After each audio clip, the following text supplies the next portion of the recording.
Boleh. Selamat malam semuanya. Malam. Oke, malam ini kita bakal lanjutin belajar bersama dengan pemateri kita, Kak Yusril Mahendra Pakaya, terkait dengan kecukupan data ya, Kak Yusril. Nah, untuk Kak Yusril bisa langsung di-share screen aja, biar bisa langsung mulai belajarnya, biar banyak materi yang dibahas malam ini.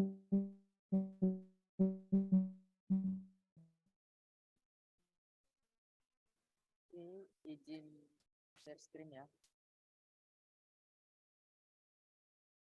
Silakan, Kak.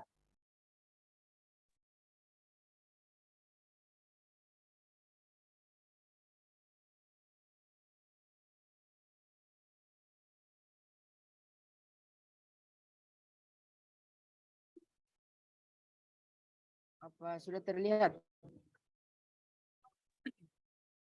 Udah suaranya sedikit kecil ya, Cil ya? Oh, sorry. Apa sudah terlihat? Kalau kayak gini? Sudah Pak ya, Kak? Udah, Kak. Udah. Oke, oke. Udah kelihatan, Kak. Oke, baik. Terima kasih moderator. Sebelumnya, Assalamualaikum warahmatullahi wabarakatuh. Selamat malam teman-teman semua. Oke, jadi saya ralat sedikit ya. Sebenarnya yang materi kita pada malam hari ini itu terkait dengan pemecahan masalah.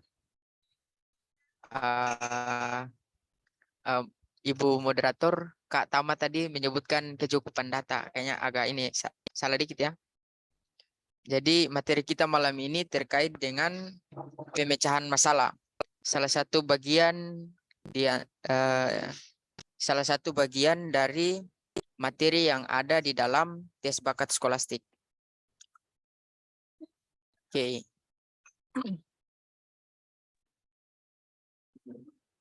Baik.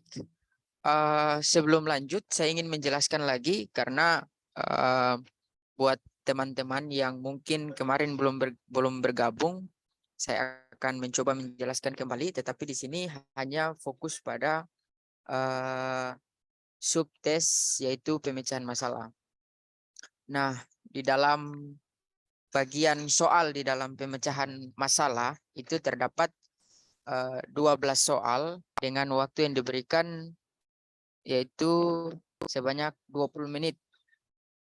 Nah, jadi kemampuan yang dilihat di sini adalah yaitu pemecahan masalah dan penarikan kesimpulan. Dan penarikan kesimpulan dari wacana atau grafik, tabel, dan gambar. Nah, kemudian kalau kita lihat lagi, kalau kita bagi dia, durasi waktu pengerjaan per soal itu 1,6 menit. Jadi dari durasi yang cukup cepat ini, teman-teman diharapkan untuk bisa membaca wacana maupun grafik dengan cepat agar bisa menjawab pertanyaan dari soal yang diberikan.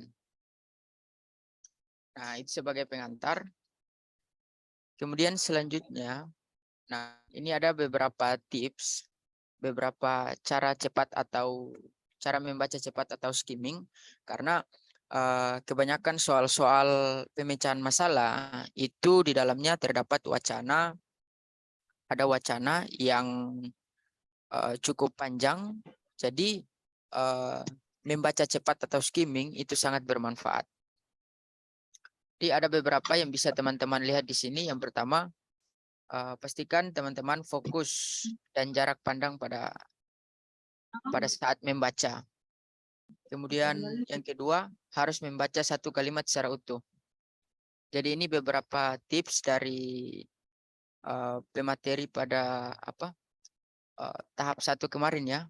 Kemudian yang ketiga, menggunakan jari telunjuk sesuai bacaan. Jadi ini misalkan teman-teman memerlukan untuk menunjuk langsung di layar teman-teman, bisa untuk mempermudah. Kemudian yang keempat, menandai ide utama setiap paragraf. Nah, di sini saya menambahkan, nah dari ide utama itu baiknya teman-teman mengingat kata kunci, membuat satu kata kunci dari ide utama yang ada pada paragraf tersebut. Kemudian tips yang berikut, cara mengambil kesimpulan. Jadi ini teman-teman perlu baca tulisan secara teliti. Kemudian yang kedua, tandai topik utama dan poin penting. Nah, kemudian yang ketiga, bagi pembahasan dalam beberapa sub. Nah, di sini saya juga menambahkan ada tips yang lain yang saya gunakan, yang sebenarnya tips ini saya gunakan ketika mengerjakan soal tes bakat skolastik kemarin, tahun 2021 tahap 2. Nah, jadi cara yang saya lakukan adalah saya baca pertanyaan terlebih dahulu dan lihat opsi jawabannya. Jadi sebelum membaca wacana yang ada di atas, itu saya membaca pertanyaannya terlebih dahulu dan membaca atau melihat opsi dari pertanyaan tersebut, opsi jawaban dari pertanyaan tersebut. Nah, ada catatan di sini yang perlu teman-teman ingat bahwa ini semua itu hanya teori saja. Nah, praktik itu disesuaikan dengan kemampuan masing-masing. Nah, poin 4 yang paling dominan agar kita lebih mudah dan cepat membuat kesimpulan. Nah, poin 4 ini yaitu menandai ide utama setiap paragraf atau saya menambahkannya saya mengistilahkannya dengan kata kunci. Oke. Jadi tidak ada tips yang paling bermanfaat, yang paling penting selain teman-teman banyak mengerjakan soal-soal dari tes bakat skolastik.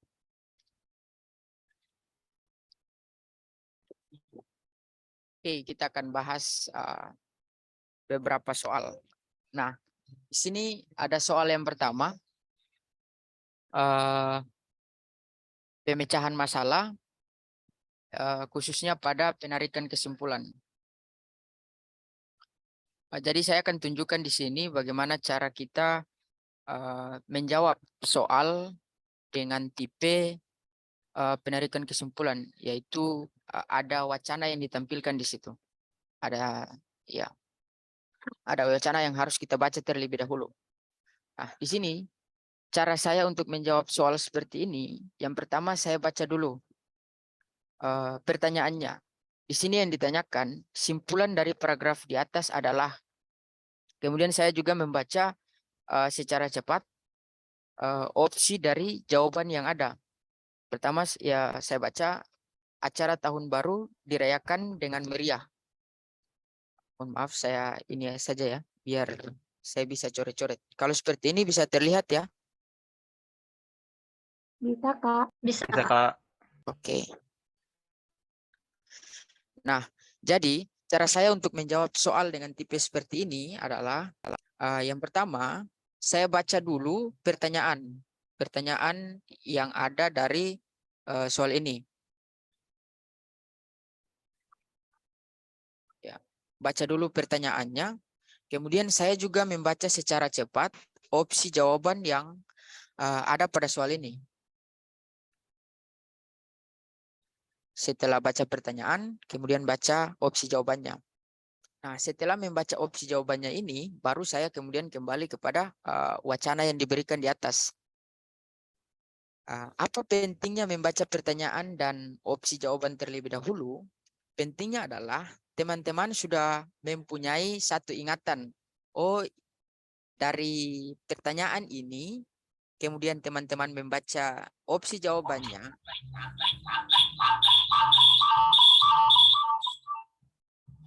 Oh, ini ada yang Kak Roland. Oh ya, oke. Jadi setelah membaca pertanyaan, kemudian membaca opsi jawabannya, di situ nanti teman-teman sudah punya satu ingatan bahwa ketika membaca wacana di atas, itu teman-teman bisa menandai poin penting dari pertanyaan dan jawaban yang sudah teman-teman baca terlebih dahulu tadi. Jadi bisa dipahami ya. Oh ya, perlu saya ingatkan kalau misalkan di sela-sela saya menjelaskan, kalau misalkan dari teman-teman punya pertanyaan atau sesuatu yang belum jelas yang saya jelaskan, bisa langsung raise hand atau open mic bisa ya, atau bisa tulis di kolom komentar. Nah, jadi teman-teman perlu membaca di sini. Acara tahun baru dirayakan dengan meriah. Nah, ada kata meriah di sini. Ini yang teman-teman tandai. Kemudian banyak sampah yang tertinggal setelah perayaan tahun baru. Ini ada kata berikutnya yaitu sampah. Kemudian selanjutnya yang C, banyak orang yang datang ke lapangan untuk memeriahkan tahun baru dengan kerabatnya. Nah, ini bisa teman-teman tandai kerabatnya di sini. Kemudian yang terakhir, kemeriahan tahun baru mengakibatkan lingkungan kotor karena banyak sampah yang tertinggal. Jadi bisa ditandai tahun baru kemeriahan. Sebentar.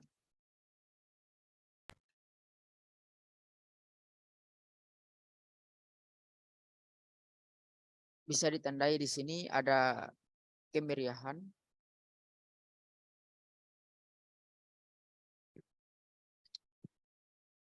Ini mohon maaf, ini ada yang bergabung ya di dalam ini. Coret-coret nih. Siapa nih? Nanti coba saya ini ya, lihat Kak. Oh ya.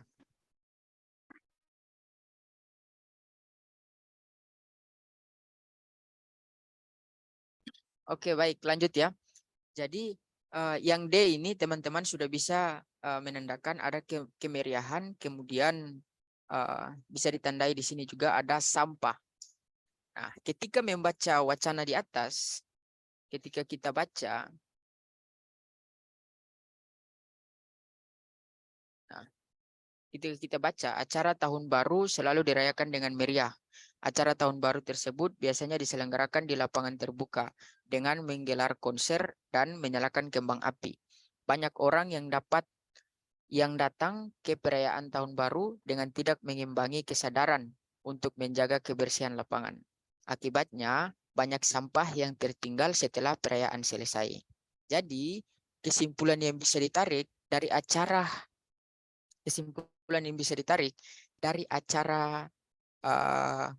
tahun baru ini, tahun baru yang meriah ini mengakibatkan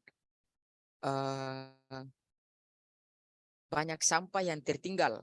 Banyak sampah yang tertinggal. Jadi kita analisis lagi kembali ke pertanyaannya. Kita analisis lagi. Acara tahun baru dirayakan dengan meriah. Ini pastinya informasi ini tidak cukup ya. Tidak cukup untuk bisa kita katakan sebagai kesimpulan dari paragraf di atas. Jadi ini bisa kita skip saja karena pasti salah. Kemudian yang D, banyak sampah yang tertinggal setelah perayaan tahun baru. Banyak sampah yang tertinggal setelah perayaan tahun baru. Oke, baik. Kita bisa pertimbangkan ya yang B ini. Kemudian yang C, banyak orang yang datang ke lapangan untuk memeriahkan tahun baru bersama kerabatnya. Nah, dari informasi yang kita baca di atas tadi, bahwa tidak disebutkan kerabat di situ. Makanya yang C, poin C juga ini kita skip. Karena itu pasti salah. Nah, kemudian kita baca yang D. Kemeriahan tahun baru mengakibatkan lingkungan kotor karena banyak sampah yang tertinggal. Nah, kita bandingkan, bisa dibandingkan di sini antara poin B dan poin D. Poin B itu juga menyebutkan banyak sampah yang tertinggal setelah perayaan tahun baru. Tetapi tidak disebutkan di sini kemeriahan. Nah, padahal di paragraf di atas itu beberapa kali disebutkan kata meriah. Nah, berarti bisa kita simpulkan bahwa jawaban yang paling tepat dari pertanyaan ini, dari soal ini adalah kemeriahan tahun baru mengakibatkan lingkungan kotor karena banyak sampah yang tertinggal. Jadi opsi yang paling tepat atau jawaban yang paling tepat adalah D. Bisa kita lingkari. Begitu kira-kira cara saya untuk menjawab soal ini. Oh ya, tadi Kak Yuni saja. Oke, tidak apa-apa.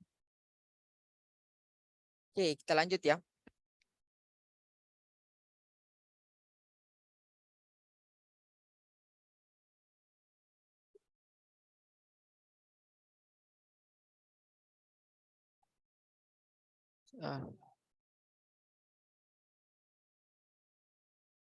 Oke. Saya hapus dulu ini coretan-coretan. Oke.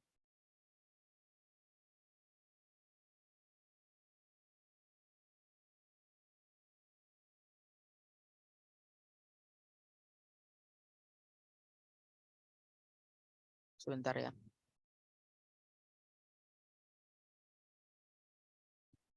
Oke. Soal selanjutnya. Di sini soal pemecahan masalah dengan tipe penarikan kesimpulan dari tabel. Jadi ada beberapa tipe soal yang di situ disajikan tabel.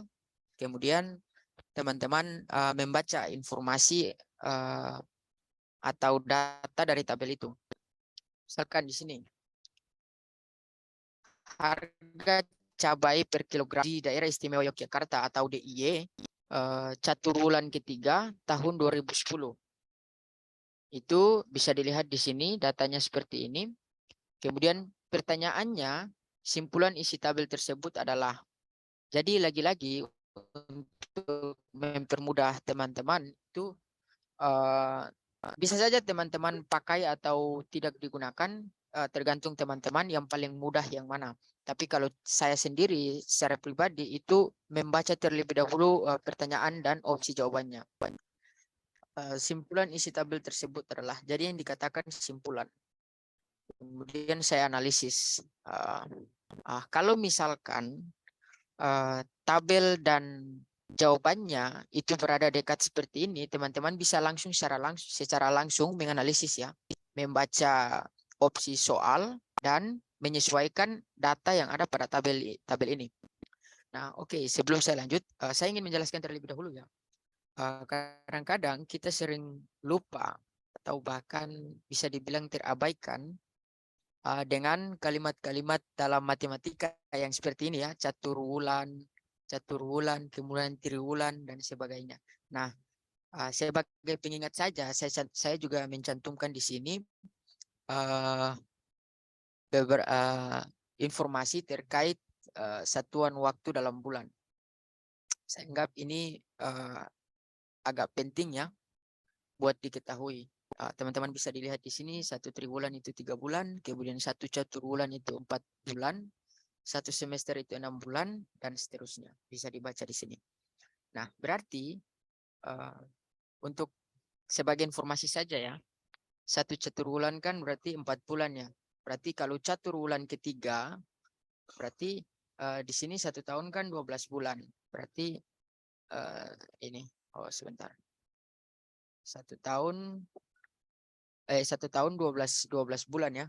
12 bulan. Jadi kalau dibagi 3 itu masing-masing punya ada 4 bulan di situ. Jadi ada Januari, Februari, Maret, April, kemudian Mei, Juni, Juli, Agustus, dan catur bulan ketiga itu termasuk pada bulan-bulan September, Oktober, November, dan Desember. Tetapi di sini data yang ditampilkan hanya sampai pada bulan November, dari September sampai November. Oke, kita lanjut. Nah, bisa kita analisis sama-sama bahwa yang pertama kita baca opsi yang pertama, harga cabai di semua tempat mengalami penurunan tiap bulan. Nah, kemudian kita lihat data yang di atas. Nah, pada tempat atau wilayah Wates itu memang benar setiap bulannya mengalami penurunan. Coba kita analisis di tempat yang lain. Bisa ada Sleman di sini. Di Sleman harga cabai bulan September 45.000, kemudian bulan Oktober dia turun 35.000, kemudian November sama juga dia turun bulan Oktober 35.000 dan bulan November 30.000. Nah, kemudian di tempat atau wilayah Wonosari itu di bulan September harga cabai 35.000. Kemudian di bulan Oktober harganya masih sama 35.000. Dan di bulan November itu harganya turun menjadi 32.000. Dia selisih turunnya 3.000 ya. Nah, jadi bisa disimpulkan di sini bahwa jawaban A, harga cabai di semua tempat mengalami penurunan tiap bulan, ini pasti salah karena bertentangan dengan data yang ada di atas. Kemudian yang B, harga cabai di pasar Wates selalu tertinggi tiap bulan. Kita lihat saja di pasar Wates. Selalu tertinggi di tiap bulan. Kita tandai di sini. Dia bilang tiap bulan. Coba kita lihat. Di bulan September memang iya, tetapi di bulan Oktober yang tertinggi adalah wilayah Bantul. Jadi jawaban yang kedua juga salah. Nah, kemudian yang ketiga. Secara garis besar, harga cabai di DIY berubah-ubah. Bisa kita lihat dari tabel sini bahwa memang benar setiap bulan itu harga cabai berubah-ubah. Ini dari 50.000, 40.000, 30.000. Kemudian selanjutnya juga sama. Oh, tapi pada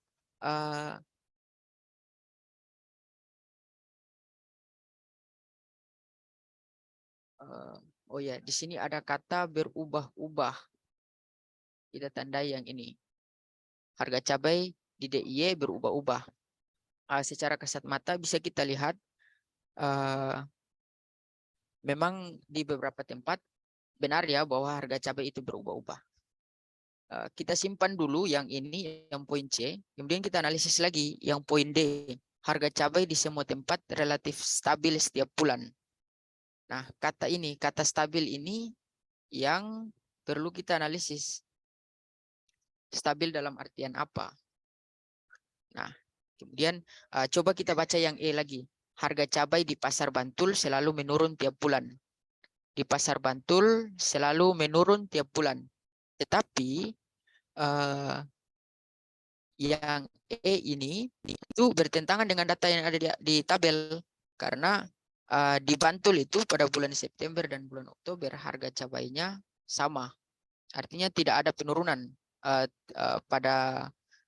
Tidak benar dengan kalimat bahwa di pasar Bantul selalu menurun tiap bulan. Ini juga pasti salah. Nah, yang tersisa itu pada poin C dan D. Nah, kita analisis. Harga cabai di semua tempat relatif stabil tiap bulan. Nah, kita lihat. Sebenarnya stabil dalam artian bahwa dia harganya itu tidak menurun ya, artinya dia konstan. Tetapi di sini terlihat bahwa ada perubahan. Misalkan di Giwangan nih. Giwangan 40.000 bulan September, kemudian Oktobernya dia turun 10.000 menjadi 30.000. Kemudian di bulan November dia turun lagi menjadi 20.000. Berarti yang option D ini bisa kita katakan bahwa ini salah. Berarti potensi jawaban yang paling benar di sini adalah yang C. Yang C, secara garis besar harga cabai di DIY berubah-ubah. Kira-kira begitu. Ada pertanyaan? Belum ada ya? Teman-teman yang ada pertanyaan bisa raise hand atau langsung di chat. Iya. Kayaknya belum ada, Kak Yusril bisa lanjut. Oke. Masih bisa lanjut ya? Oke. Nah, ini untuk soal berikutnya. Oke, jelas ya. Nah, untuk soal berikutnya, saya minta teman-teman untuk mari kita mengerjakan secara bersama-sama. Mungkin Ibu Moderator diberikan waktu berapa ya? 1 menit ya, 1 menit untuk. Oke. Berarti untuk setiap satu soal 1 menit ya, Kak. Silakan teman-teman bisa dikerjakan. Dan bisa dijawab di kolom chatnya ya, Kak. Nanti dibahas Iya. gitu atau gimana? Iya, benar. Seperti kemarin pertemuan sebelumnya. Iya. Silakan Jadi teman-teman. dijawab di kolom chat, terus nanti mungkin teman-teman yang udah jawabannya benar bisa bantu Kak Yusril buat ngejelasin gitu ya, Kak. Terus Oh nanti iya, mungkin ditambahkan. iya, iya. Kak Yusril. Oh nah, ini udah ada yang jawab. Wah, udah banyak nih Kak Yusril yang ngejawab. Rata-rata semuanya jawab C. Oh iya, Oktober. C ya, Oktober. Mungkin ada yang bisa bantuin Kak Yusril ngejelasin, terus nanti Kak Yusril Ah, periksa benar atau enggak, atau mungkin langsung bisa dijelasin sama Kak Yusril. boleh, ini mungkin dari Kak siapa nih? Kalatuheru. Kalatuheru Melisa ya. Kalatuheru boleh dijelasin kenapa jawabannya bisa C atau Oktober? Oh, maaf Kak, katanya lagi belajar sambil jaga baby. Jadi mungkin yang lain Oh, oke, oke. Oh, siap. Mungkin siapa ya? Kak Siti mungkin atau Kak Lala bisa bantu Kak Yusril untuk menjelaskan kenapa jawabannya Oktober. Ya, boleh. Kak Siti mungkin. Ya, Atau ada teman-teman lain, Kak Siti. saya coba jawab ya. Ini sih saya lihat dari perbedaan atau selisih gambarnya ya. Untuk kurva merah dan kurva abu-abu itu selisihnya jauh, jadi perbedaannya mencolok. Itu sih. Oh iya, iya, iya. Oh berarti dilihat dari selisihnya. Yang ini ya, yang ini. Iya, itu selisihnya paling jauh gitu kelihatannya. Oh, baik, terima kasih. Ya, terima kasih Kak Siti. Baik, ya benar sekali ya teman-teman bahwa dari pertanyaan perbedaan angka kelahiran yang mencolok antara laki-laki dan perempuan terjadi pada bulan Oktober. Karena secara kasat mata kita bisa lihat di sini bahwa dari grafik ini mungkin di bulan Juni ini agak kurang mencolok karena kita bandingkan dengan bulan Februari, bulan Oktober, ini bulan Oktober ya. Oktober itu selisih atau perbedaannya sangat mencolok. Bisa dilihat di sini dari grafiknya. Oke, jadi benar ya bahwa jawaban yang tepat adalah C. Oke, kita lanjut. Jelas ya? Masih jelas ini kayaknya.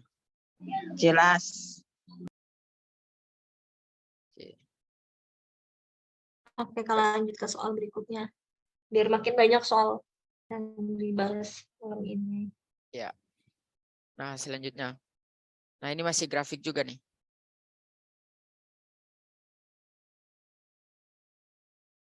Ya, sebentar.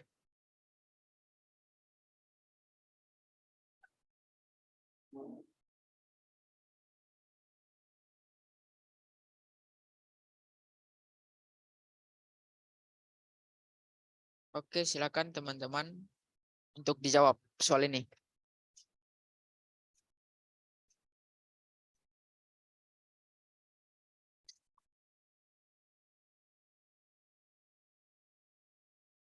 Mantap, ada yang udah jawab nih. D.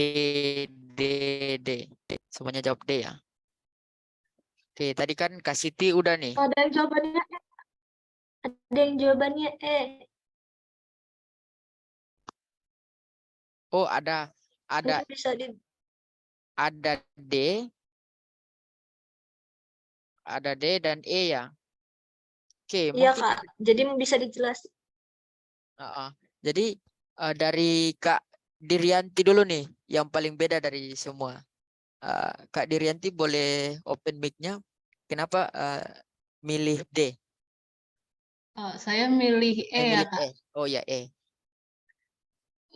Soalnya ada beberapa grafik yang dia itu tidak pas di garis, Kak. Kayak misalnya grafik di Oktober, terus grafik di November itu yang warna merahnya kayak kurang jelas gitu, Kak. Dia itu maksudnya tuh batangnya tuh ke 20 berapakah gitu. Jadi kan di atas garis 20 tapi di bawah garis 30 begitu, Kak. Oh, begitu. Oke.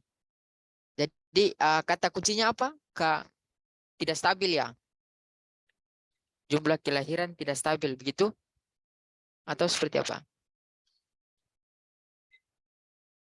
Oh, kalau saya yang Kak, jadi jumlah anak yang lahirnya kurang jelas datanya gitu. Oh, Seperti itu, Kak. sorry. Iya. Oke. Oh, sorry. Jumlah anak yang lahir jelas. Oke. Kalau yang lain, yang milih D nih, boleh minta perwakilannya. Kenapa milih jumlah kelahiran tidak stabil? Boleh perwakilannya dijelasin?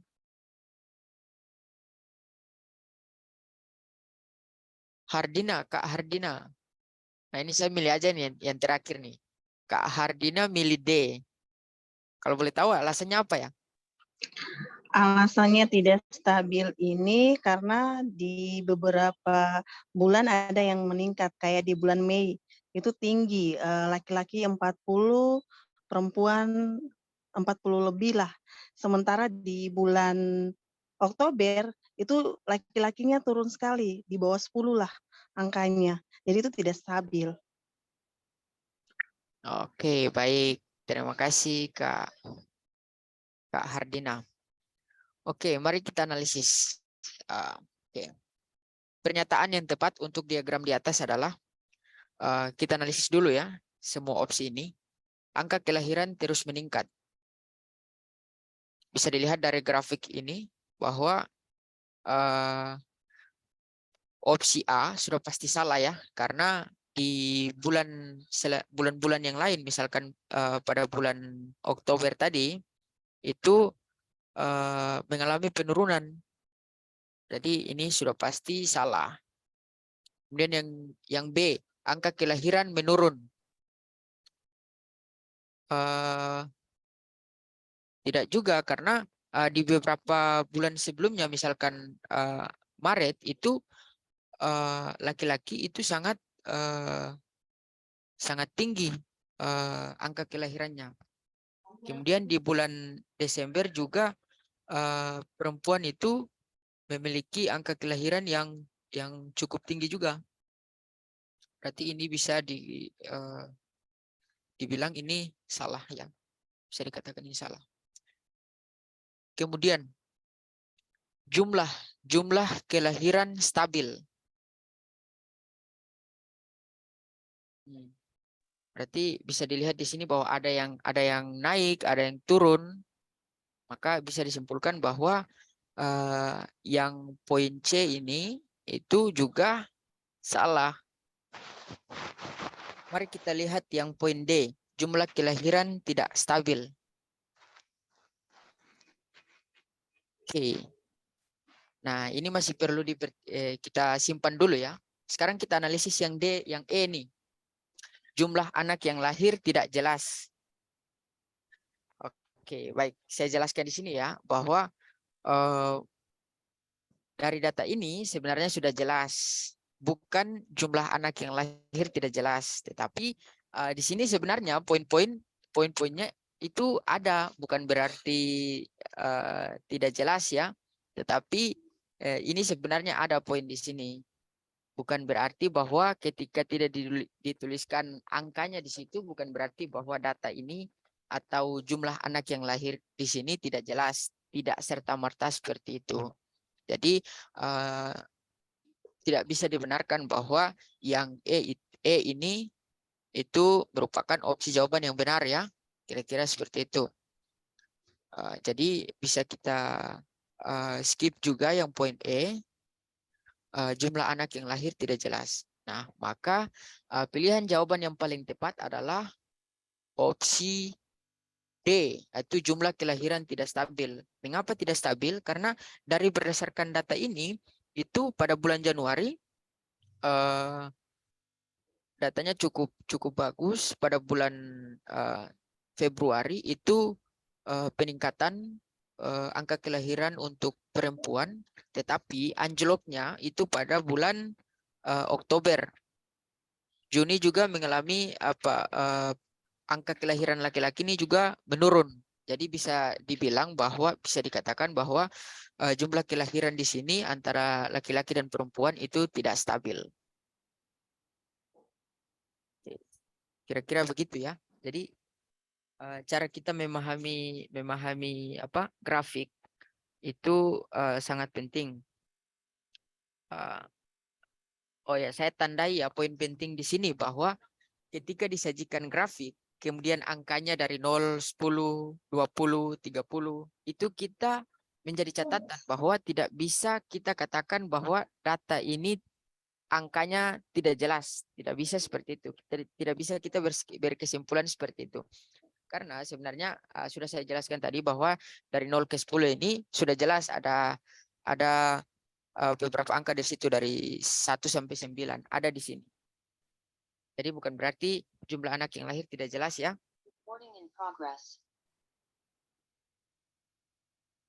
Baik, Kak Diryanti. Baik, terima kasih Kak. Terima kasih Kak Diryanti. Oke, udah jelas ya. Ini mungkin masih muda nih.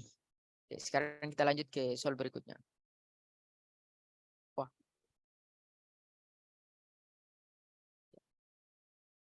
Nah, oke, ini soal berikutnya. Silakan teman-teman punya waktu 1 menit untuk mengerjakan soal ini.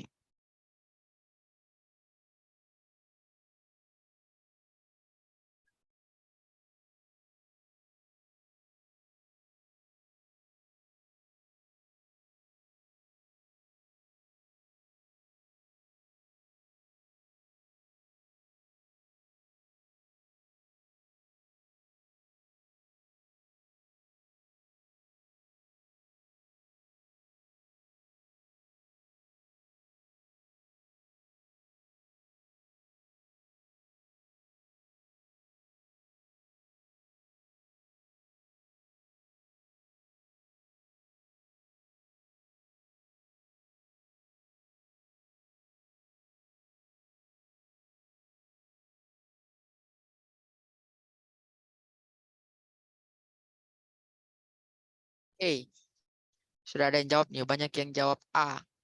Ada yang beda? Kak Poco. Wah, Kak Poco lagi nih. Oke, saya tandai ya. Kak Poco boleh bantu jelasin kenapa milih jawabannya A? Ada yang jawab.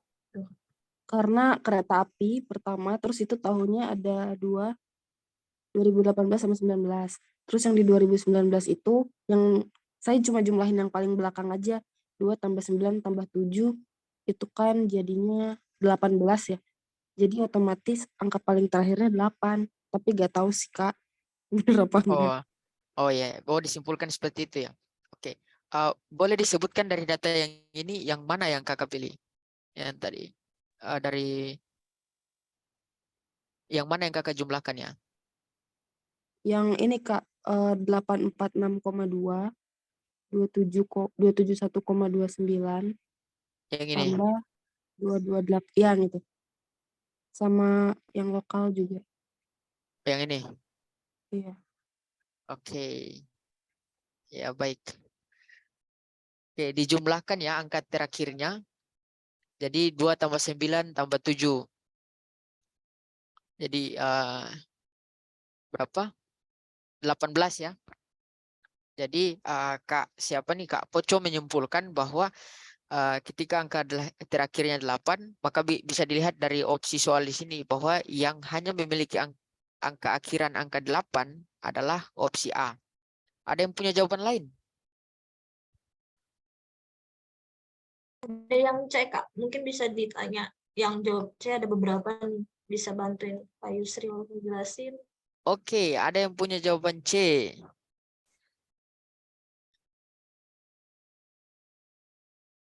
Ada Nah, yang setuju sama jawabannya Kak Bobi.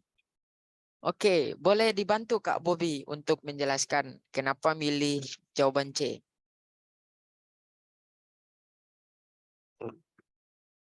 Sudah pendengar kan? Ya, sudah jelas. Oke, terima kasih Kakak. Ini saya ada lihat DP angkutan kereta api tahun 2019 ada di sebelah kanan ya. Iya. Terus ada keterangan angka dalam ribuan. Jadi saya berpikir bahwa 846,62 adalah 846.620. Dan teman-teman yang 221.290 orang. Dan saya lihat DP jawaban ada yang juta, ada yang ribu. Jadi saya langsung coret A. Jadi oke. Jadi pilihan jawabannya C ya. Ya begitu saya tambah-tambah dia angka mirip dengan A tapi A salah berarti C. Oh ya. Jadi menurut Kak Bob ini A masih kurang tepat ya. Betul karena dia tidak dibilang di dalam soal dalam ribuan. Oh iya, oke. Ya. Seperti itu Kakak, terima kasih. Oke, baik. Terima kasih Kak Bobi.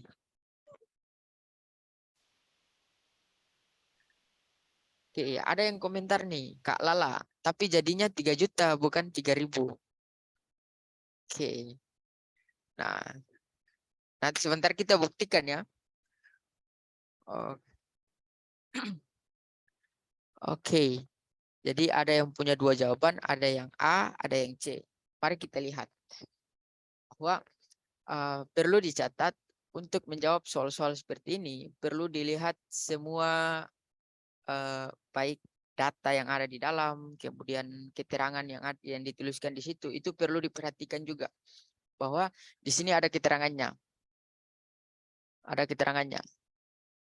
Bahwa keterangannya adalah angka dalam ribuan. Coba misalkan saya ilustrasikan dulu yang pertama. 846,62. Nah, kalau misalkan ini keterangannya adalah angka dalam ribuan, berarti kita kalikan karena ribuan berarti 1.000 ya. 1.000 ya. Kita kalikan 1.000. Maka jadinya adalah berapa nih kalau kita kalikan 1.000?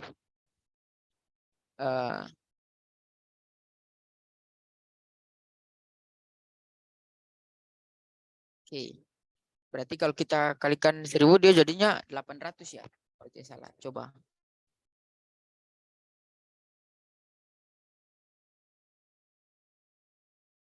Oh, sebentar. Oh, ini bisa. Sorry. Ini bisa dirubah ya. 8 untuk mempermudah. 846 62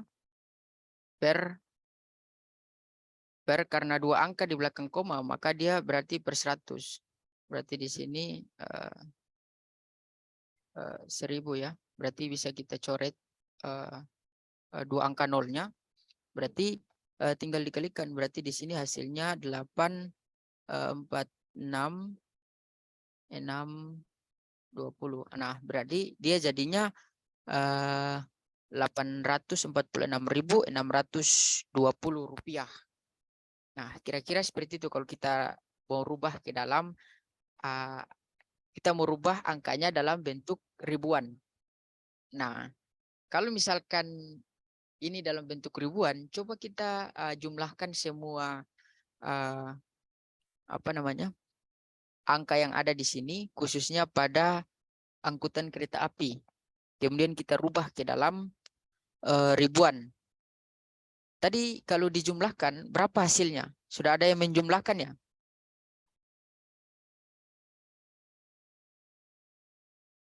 Oke. Untuk ketiga angka ini, 846,62 ditambah 271,29, kemudian ditambah lagi 2287,57. Ada yang sudah menjumlahkan? Berapa hasilnya?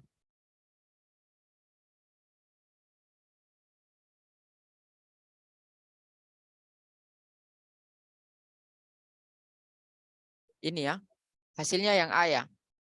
3405,48. Iya ya. Iya. Jadi kalau 3405,48, kalau kita merubah dia ke dalam ribuan, angka ribuan, berarti ini kita kali 1.000 juga.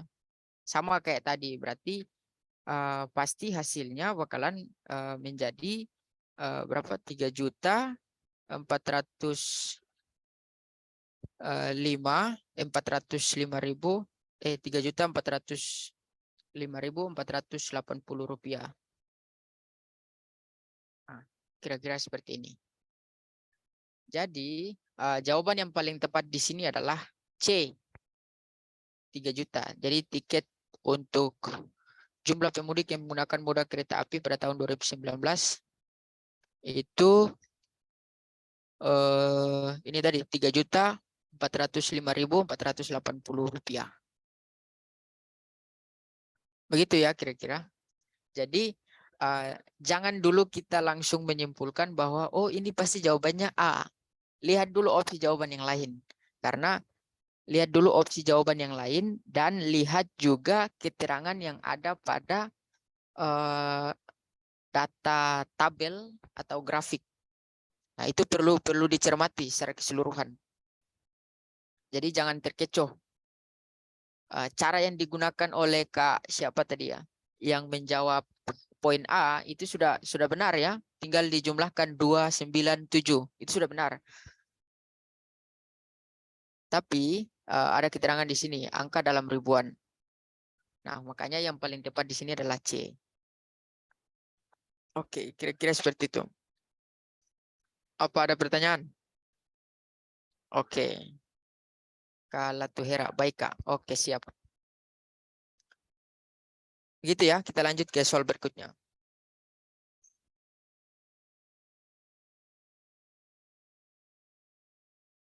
Nah, ini adalah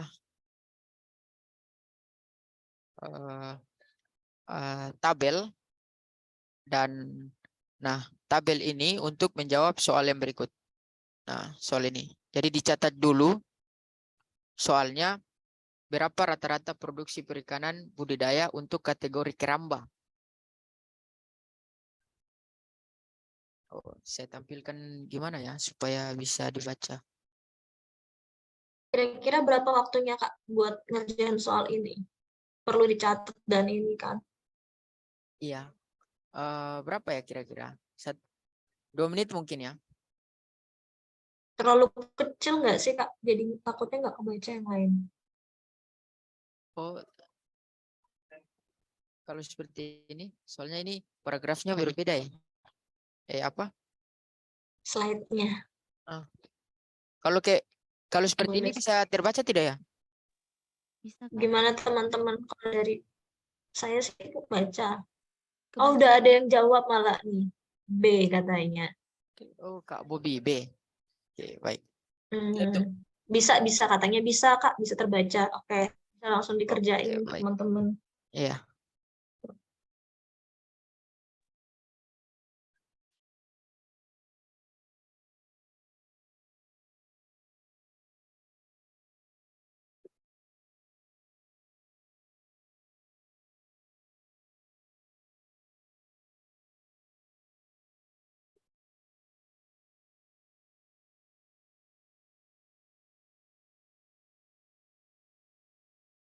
Jadi untuk menjawab soal yang seperti ini, untuk memudahkan, teman-teman baca dulu pertanyaannya. Baca pertanyaan, kemudian opsinya, baru dilihat datanya.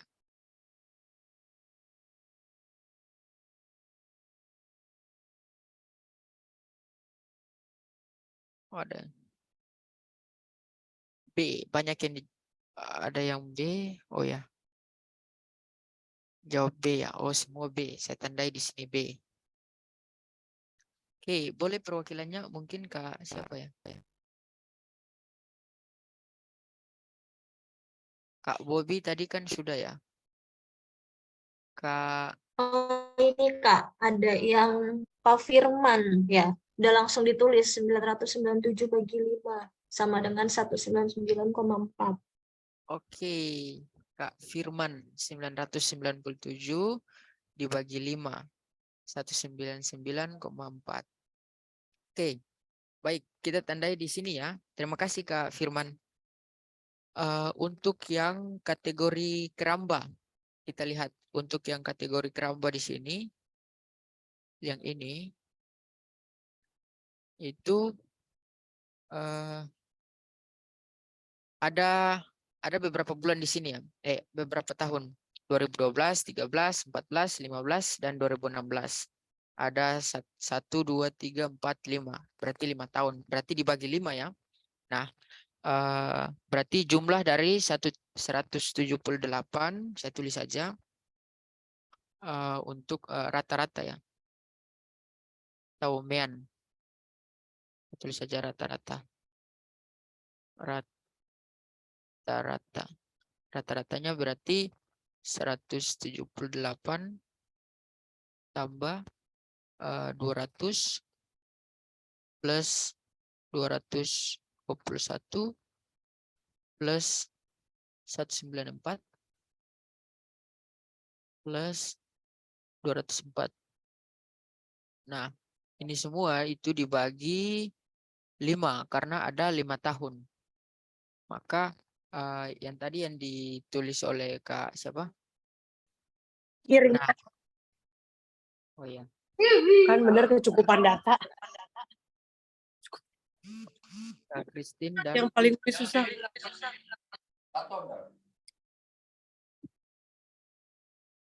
Oke. Ya, jadi jumlahnya berapa? 997 dibagi 5. Itu hasilnya di sini 199,4 ton. Oke. Jadi benar ya, jawaban yang paling tepat di sini adalah yang B. Oh, ada komentar dari Kak Lala nih. Padahal ini ada keterangannya ribuan ton ya, tapi jawabannya dalam ton. Coba.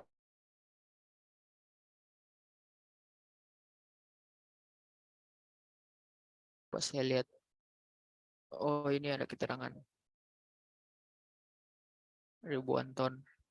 Nah, keterangan sama kayak soal yang pertama tadi ya.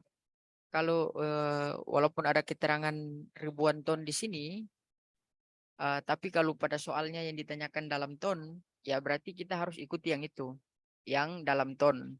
Terkecuali kalau dia sebutkan di situ ribuan ton, baru kita rubah dia ke dalam ribuan ton. Tetapi yang di sini pada opsi jawaban yang ada itu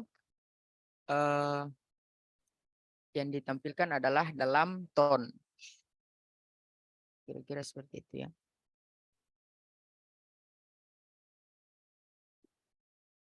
Baik Kak Lala, terima kasih.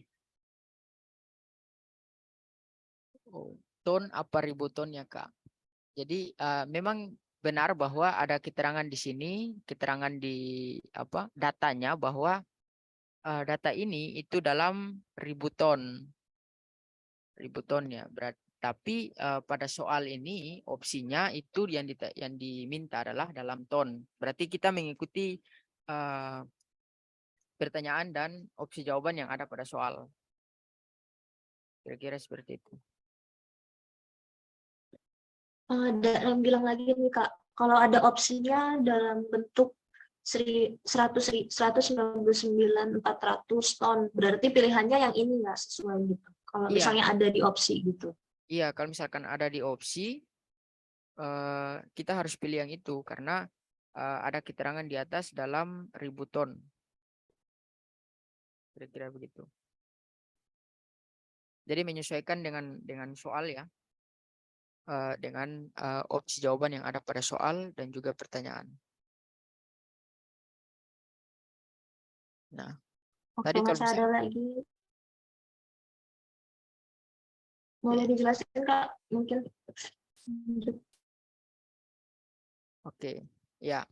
Tadi kalau misalkan di sini ada yang dalam ribu ton, berarti kita ikuti yang itu. Dan tentunya kita pilih jawaban yang paling tepat. Kira-kira begitu Kak Firman. Oke, baik. Kayaknya masih jelas ya sampai di sini. Masih teman-teman semua masih bisa mengikuti. Syukurlah. Oke, kita lanjut ke soal yang berikutnya. Oke, ini kayaknya udah habis. Oke, nah sekarang kita masuk ke soal latihan.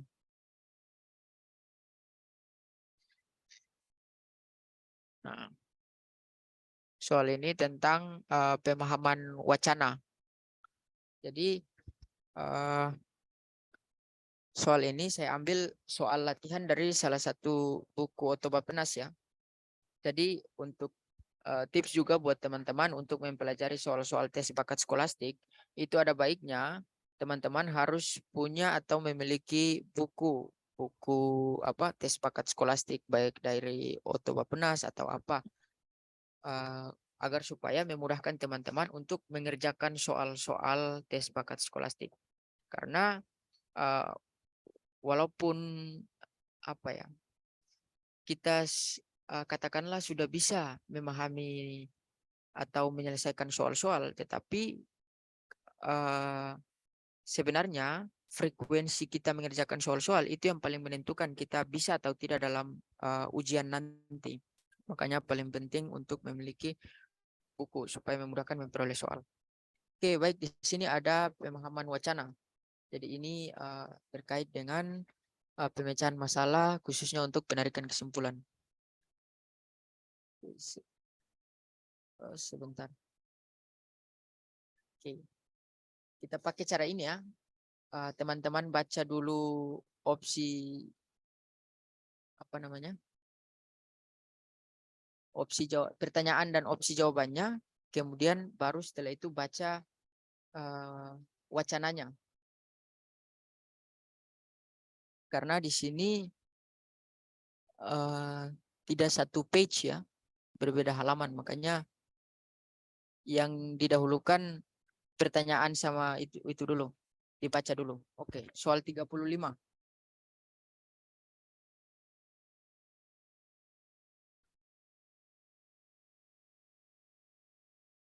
Silakan teman-teman baca pertanyaan dan opsi jawabannya.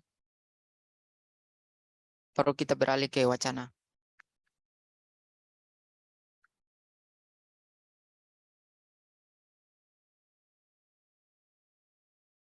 Wah, ada yang udah dapet jawaban 3 langsung nih, Kak. Udah ditarik.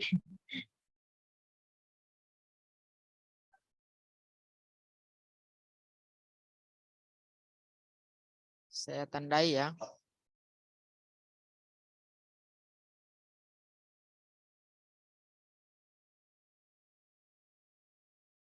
Kak Bobi, B. Ini Kak Bobi jawabnya untuk soal 35, 36, dan 37 ya? Oke, B, C, B. B, C, B.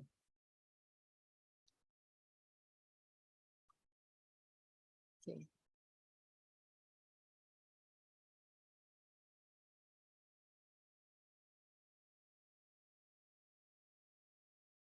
Oke. Oh, begini saja ya, teman-teman. Ini kan wacana di atas ini untuk 3 soal ini ya. Coba saya minta teman-teman untuk membaca 3 pertanyaan ini, membaca pertanyaannya, kemudian opsinya, baru kita beralih ke wacananya. Tandai, ingat lagi bahwa tandai apa yang diminta dari soal ini. Misalkan pernyataan yang tidak sesuai. Berarti ini yang pasti yang salah yang mana? Pernyataan yang tidak sesuai yang mana? Kemudian yang untuk soal 36, yang menjadi kendala utama pertanian di Sulawesi Selatan adalah yang berarti tanda yang ini. Kendala utama pertanian di Sulawesi Selatan. Kemudian yang nomor 37, hal yang mendukung pertanian di Sulawesi Selatan. Ini hal yang mendukung. Hal yang mendukung. Nah, ini kemudian kata-kata kunci ini ditandai supaya ketika membaca nanti itu teman-teman sudah punya informasi. Oh, apa yang ditanya berarti saya fokus untuk memahami kalimat atau paragraf tersebut.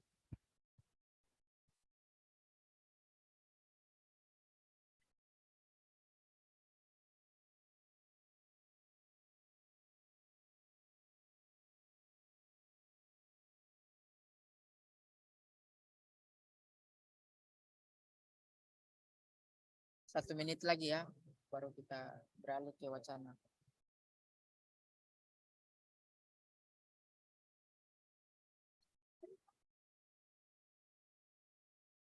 Mengapa kita coba seperti itu? Karena di tes bakat skolastik yang asli itu ada beberapa soal yang Pak Yusril, mohon maaf, suaranya kayak kecil ya, Pak. Suaranya kayak kecil deh, kalau ditambah. oke baik ya, terima kasih.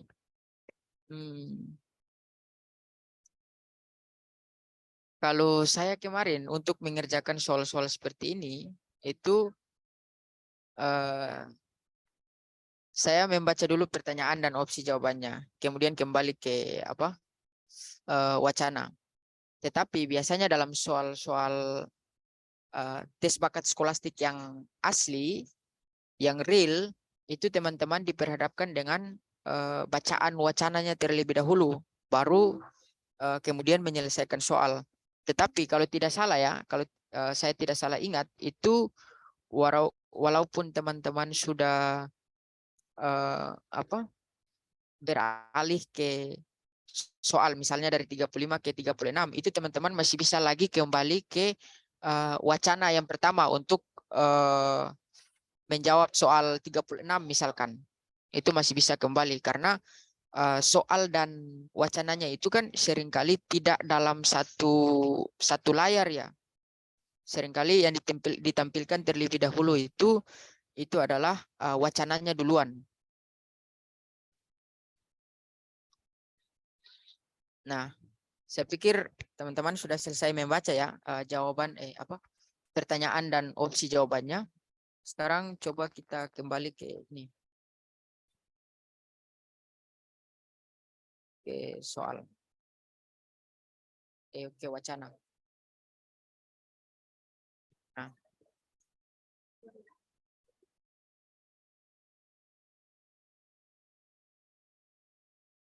Oke, baik, silakan dibaca dan teman-teman tandai kata kunci dari pertanyaan yang tadi. Nah, di sini kemampuan untuk mengingat juga menjadi penting. Makanya tips saran saya, teman-teman harus punya kata kunci yang tadi sudah ditandai. Nah, kata kunci itu bermanfaat untuk ketika membaca, itu teman-teman sudah punya gambaran jawaban yang tepat itu yang mana.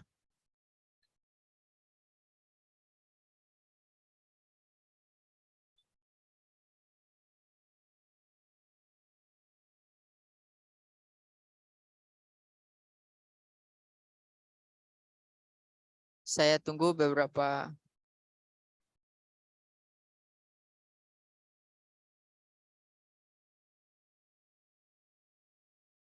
ini kayaknya sulit ya. Soalnya ini tidak bisa ditampilkan dalam satu ini. Dalam satu layar. Sebentar.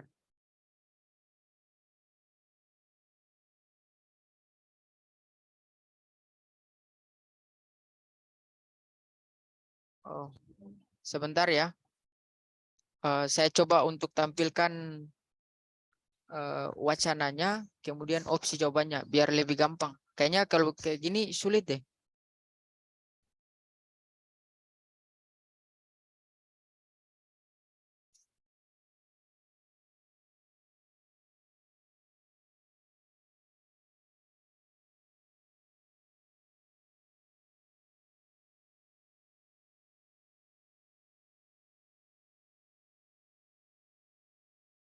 Nah, kalau seperti ini kira-kira teman-teman bisa lihat nggak ya?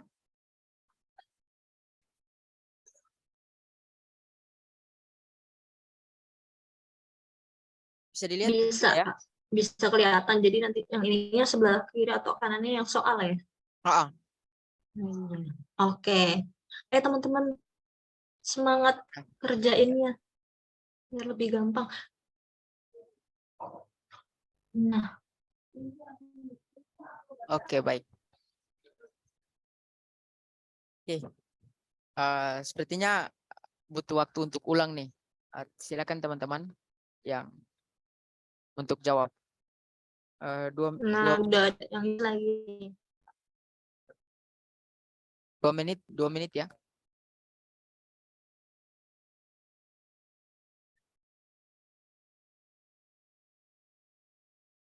Kak Lala 35B, 36C, 37D.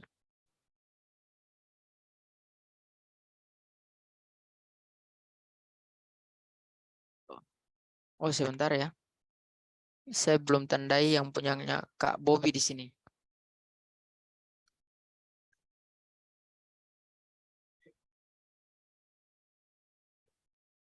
Punyanya Kak Bobby tadi B, kemudian C, dan B. Kalau punyanya Kak Lala itu B, C, B, kemudian C, dan D.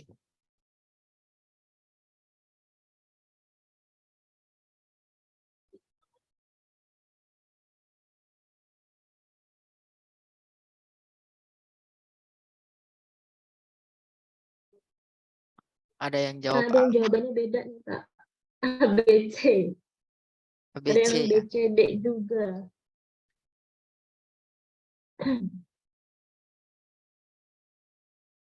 Kak Hardina A, B, C. A, B, C. Kemudian ada juga Kak Irfan B, C, D. Kak Irfan B, C, D. Oh, sama ya. Kak Hardina AC, ACC. ACC. Wah.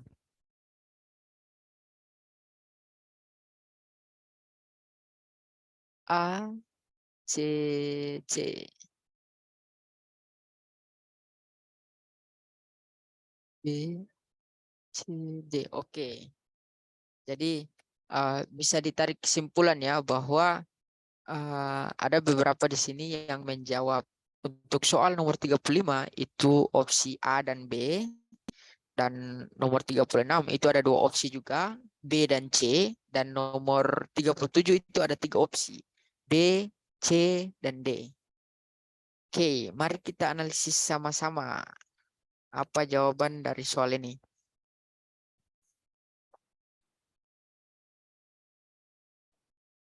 Kak Christine B, C, B. B, C, B. Oke, baik. Sudah ada dalam apa ya? Kemungkinan jawabannya yang teman-teman pilih. Oke, baik. Mari kita analisis.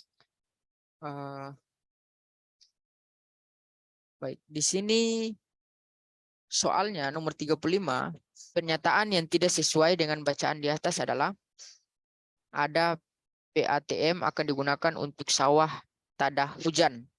Kemudian Sulawesi Selatan merupakan daerah yang memiliki areal pertanian yang paling luas. Kemudian yang C, petani di Sulawesi Selatan sudah menanam bibit jenis hibrida. Kemudian yang D, Kodam 7 Wirabuana akan berkoordinasi dan bekerja sama dengan Dinas Perindustrian, Perdagangan, dan Pertanian, serta perbankan untuk menyediakan bibit unggul.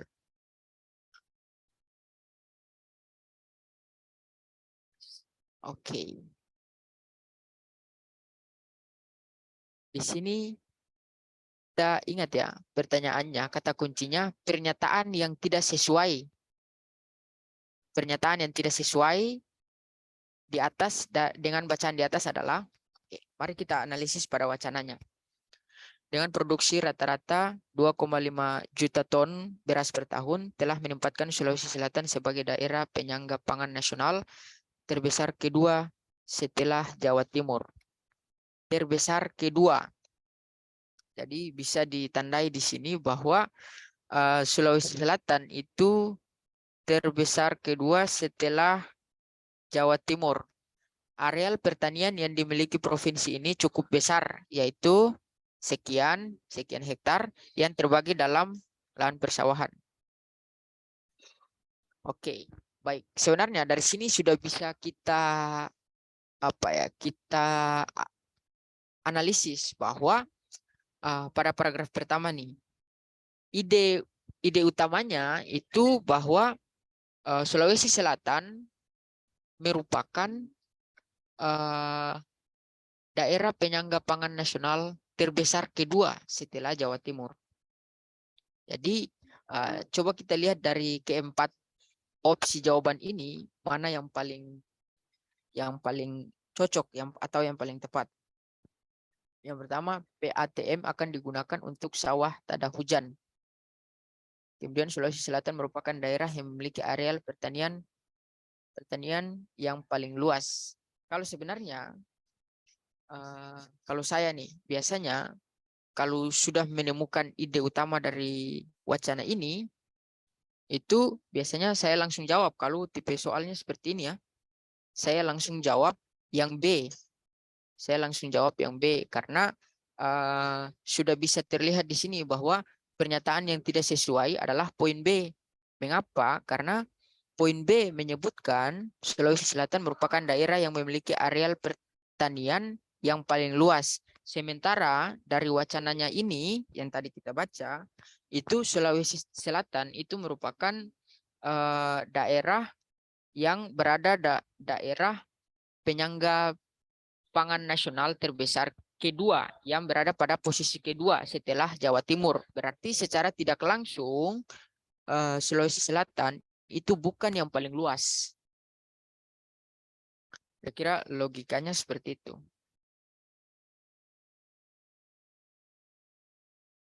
Oke. Jadi bisa dilihat bahwa jawaban yang paling tepat di sini adalah yang B. Sulawesi Selatan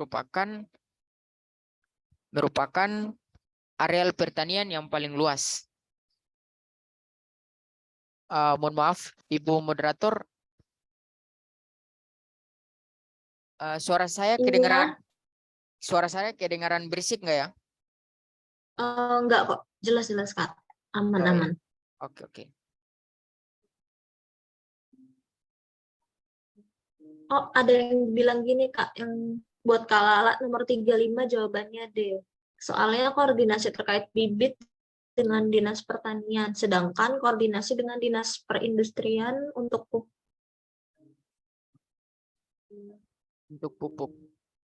Oke, baik. Coba kita lihat. Nah, petani apa nih? D ya. 35D. Kodam 7 Wirabuana akan berkoordinasi dan bekerja sama dengan Dinas Perindustrian, Perdagangan dan Pertanian serta perbankan untuk menyediakan bibit unggul. Coba kita baca dari sini, dari Kodam 7 ya. Kodam 7 Wirabuana telah turut berupaya mencari solusi alternatif terbaik dalam mengatasi kendala pengairan lahan tersebut.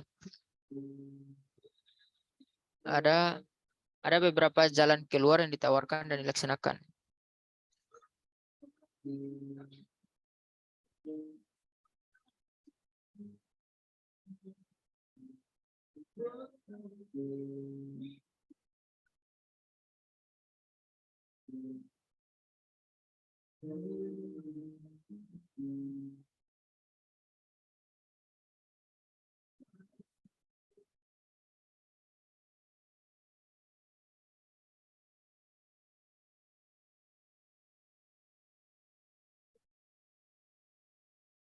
Oke, baik. Untuk Kak, siapa tadi? Kak Lala. Untuk opsi D, soalnya koordinasi terkait bibit dengan Dinas Pertanian, sedangkan koordinasi dengan Dinas Perindustrian untuk pupuk. Di sini kita tandai lagi ya bahwa pertanyaannya adalah pernyataan yang tidak sesuai. Artinya yang salah. Nah, bisa ditandai di sini bahwa kata kuncinya adalah pernyataan yang tidak sesuai. Artinya pernyataan yang salah dari wacana di atas. Nah, ketika kita baru membaca paragraf yang pertama, ternyata pernyataan yang paling tidak sesuai itu adalah pada poin B. Kenapa? Karena kontradiksi dengan Sulawesi Selatan sebagai daerah penyangga pangan nasional terbesar kedua setelah Jawa Timur. Artinya bahwa Sulawesi Selatan itu bukan areal pertanian yang paling luas. Seperti itu. Oke. Bisa dipahami ya? Oke, kita lanjut ke nomor 36. Yang menjadi kendala utama pertanian di Sulawesi Selatan adalah di sini ada kata kuncinya, kendala utama.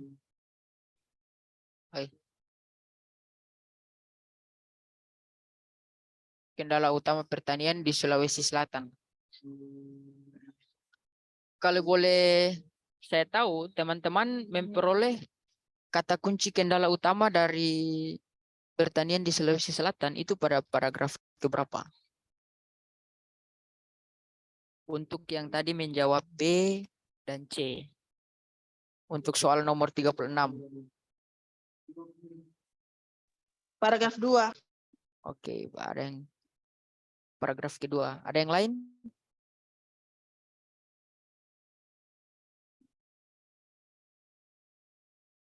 Oke. Tidak ada ya? Oke, baik di sini Kak siapa tadi? Kak Hardiana jawabnya apa ya? B atau C? Nomor berapa? Nomor 36. C. Oke, C. Sistem pengairan yang kurang baik. Oke, mari kita lihat yang menjadi kendala. Paragraf kedua. Kodam 7 Wirabuana. Nah, ini sudah langsung terlihat di sini bahwa Kodam 7 Wirabuana telah turut berupaya mencari solusi alternatif terbaik dalam mengatasi kendala pengairan lahan tersebut. Jadi bisa dikatakan bahwa kendala yang dialami di kendala utama pertanian di Sulawesi Selatan adalah pada sistem pengairan yang kurang baik.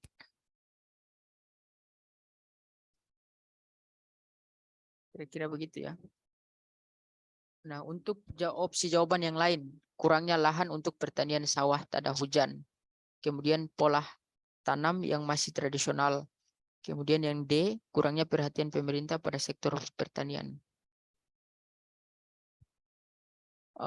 Ini semua masih kurang tepat ya untuk opsi jawaban yang lain. Karena bisa dilihat di sini bahwa yang menjadi kendala utamanya adalah pengairan lahan tersebut. Oke, kira-kira begitu. Sebentar nanti kita lihat lagi opsi jawaban yang dicantumkan di dalam buku ini. Oke, yang nomor 37. Hal yang mendukung pertanian di Sulawesi Selatan. Ada yang jawab B, C, dan D. Kira-kira yang jawab poin B, C, dan D ini menemukan ide utamanya atau jawabannya pada paragraf keberapa ya?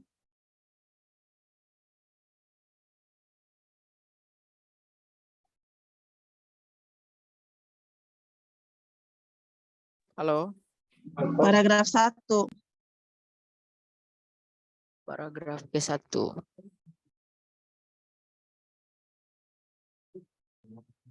Oke, paragraf 1. Hal yang mendukung. Ada kata kunci di sini, hal yang mendukung pertanian di Sulawesi Selatan. Coba kita lihat paragraf 1. Kita lihat dulu opsinya. Tersedia lahan persawahan dan lahan kering. Kemudian areal pertanian yang cukup luas. Tersedianya bibit unggul. koordinasi yang cukup baik antara pihak yang berkepentingan untuk meningkatkan produksi pertanian. Oke. Kak Hardiana menjawab apa tadi? Opsi apa? Opsi B. Opsi D. Koordinasi yang cukup baik antara B, pihak. B, B, B. Oh ya. Oke. Koordinasi BB, yang Kak. cukup baik antara pihak yang berkepentingan untuk meningkatkan produksi pertanian. Mari kita lihat, kita baca kembali paragraf pertama. Apakah benar opsi D? Kalau Opsi teman, B, areal pertanian yang cukup luas itu bisa dilihat dari apa namanya di sini, areal pertanian yang dimiliki provinsi ini cukup besar. Kata Oh, cukup besar itu sudah melambangkan itu luas. oke, baik-baik. Opsi B ya. Saya salah dengar tadi. Saya pikir D. Ternyata B. Iya, Kak Yusrin. Ya, baik. Opsi Di BB. sini kalau kita baca areal pertanian yang dimiliki provinsi ini cukup besar, yaitu mencapai sekian yang terbagi dalam seluas ya dan lahan kering seluas. Nah, jumlah areal yang cukup besar tersebut jika dikelola maksimal sangat berpotensi menunjang ketahanan pangan nasional. Nah, di sini ada mohon maaf Kak Tri Unika.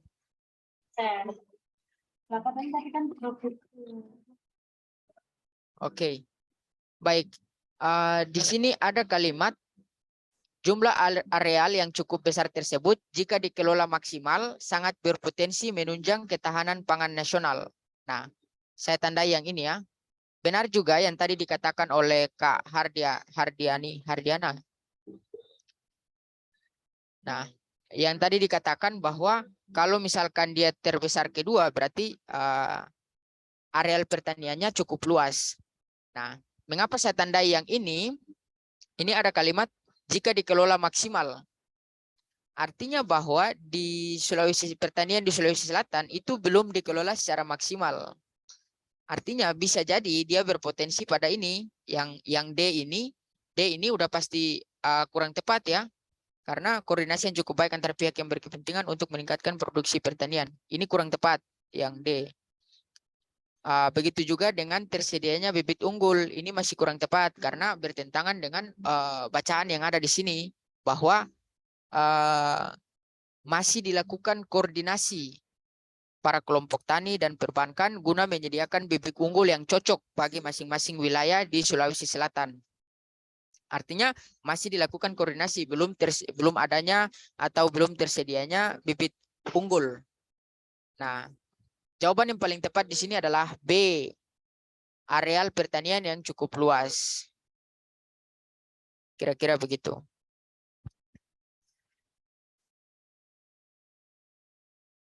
Oke, baik. Begitu ya. Nah, sebagai apa ya? Sebagai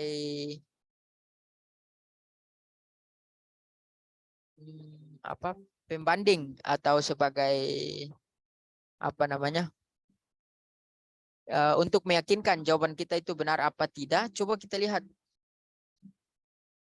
Nah, ini jawaban dari soal yang tadi. Soal yang baru kita jawab.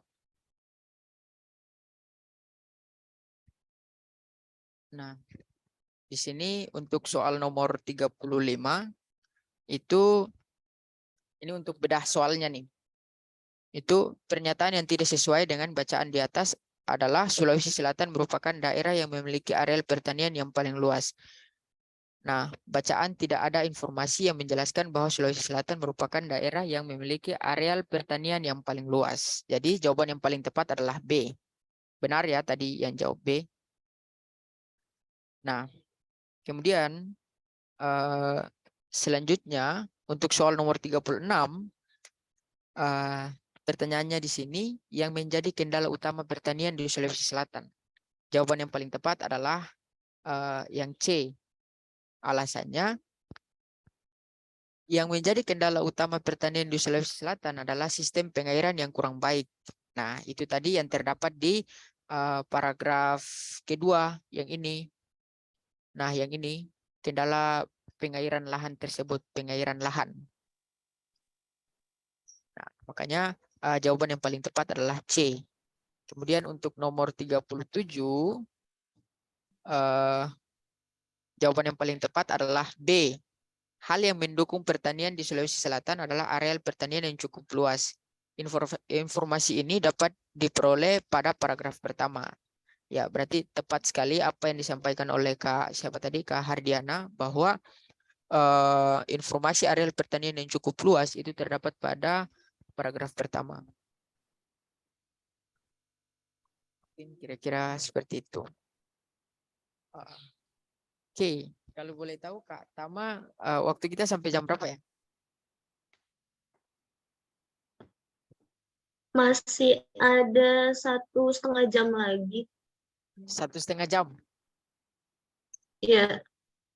Oke, baik teman-teman yang kalau sudah siapkan minum, boleh minum dulu ya. Oke, silakan. Saya juga minum nih. Nah, sambil minum dan istirahat, teman-teman mungkin bisa ngisi link untuk presensi hari ini.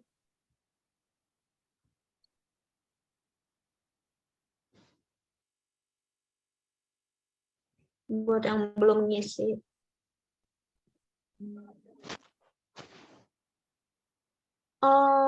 Untuk WIT ya, 10:30 WIT. Berarti kalau WIT nggak 10:30 dong pastinya. 10:30 WIT.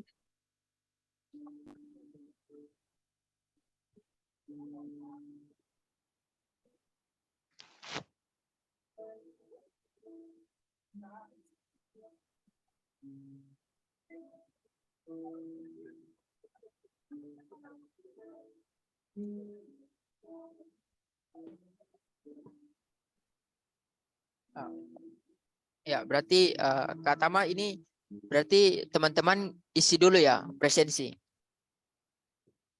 Iya, atau bisa dilanjut aja Kak Yusril, nanti mungkin saya share kembali presensinya biar nggak buang-buang waktu dan dapat latihan soal banyak juga kan. Oke, baik.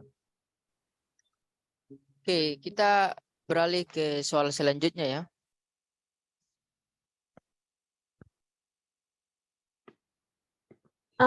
Mohon maaf Kak Yusril, ralat ya, 30 menit lagi, maksudnya 1/2 jam. 30 menit. Oke, siap. Iya. Ya, tadi dibilang 1,5 jam, Mas. Saya juga kaget. Iya, Oke, maaf baik. kan terkecoh sama webnya. Oke, Di siap. jam utama soalnya pakai ini. Iya. Di job dalamnya kan, maaf. Oke, baik. Kalau teman-teman udah minum, mari kita bahas soal selanjutnya. Tapi sebelum itu saya pengen bilang ya, untuk berhasil dalam tes bakat skolastik, memang tidak ada tips yang paling manjur, yang paling bermanfaat, selain teman-teman banyak mengerjakan soal-soal tes bakat skolastik. Baik dari buku, dari internet, belajar dari YouTube, bisa dari mana saja. Nah, itu tips yang paling sebenarnya yang paling penting. Jadi yang kita jelaskan di sini itu hanya sebagai teori. Tapi kalau teori ini tidak diterapkan, tidak diaplikasikan, sama saja begitu. Jadi teman-teman perlu banyak latihan soal ya, untuk bisa memperoleh beasiswa LPDP harus punya tekad. Oke, kita lanjut ke paragraf selanjutnya. Soal selanjutnya. Nah, ini.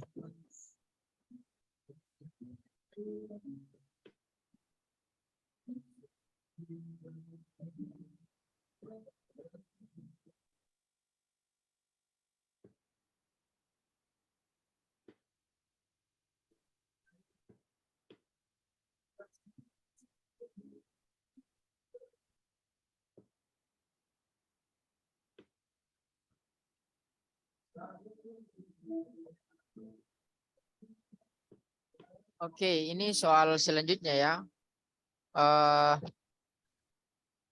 bacaannya yang ini.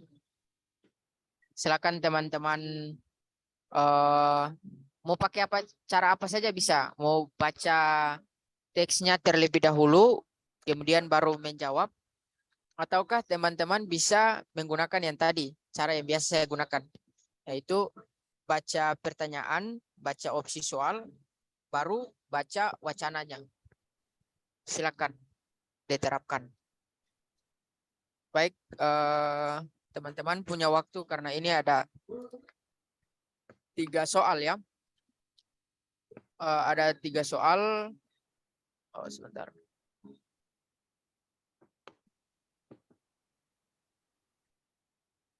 Baik, jadi bacaannya tuh dari yang kiri saya ini, yang ini. Ini bacaannya. Nah, ketika sampai di sini, itu lanjutannya yang ini ya. Lanjutannya yang ini.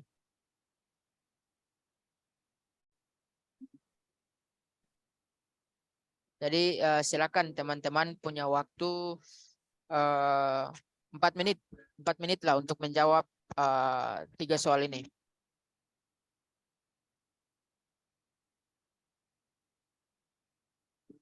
Oke, silakan teman-teman.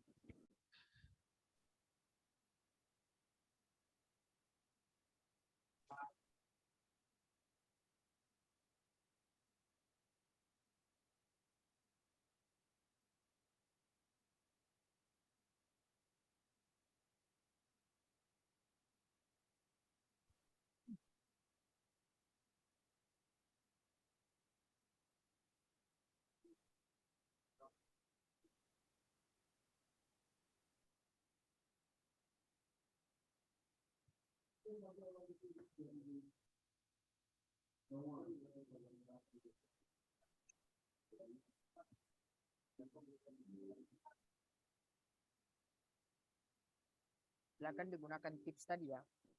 Teman-teman bisa tandai ide utama dari paragraf atau dari pertanyaan dan opsi, itu tandai dengan satu kata kunci yang sekiranya. Yusril suaranya kecil. Sorry. Mohon maaf. Oke, saya ulangi ya. Saya mau bilang sambil teman-teman mengerjakan soal, saya mau bilang teman-teman bisa pakai tips yang tadi ya, yang sudah saya sampaikan, bahwa buat kata kunci dari pertanyaan pada soal dengan yang ada pada ide utama, sehingga bisa nanti disesuaikan begitu. Nah, kata kunci ini digunakan untuk supaya memudahkan teman-teman dalam mengingat begitu.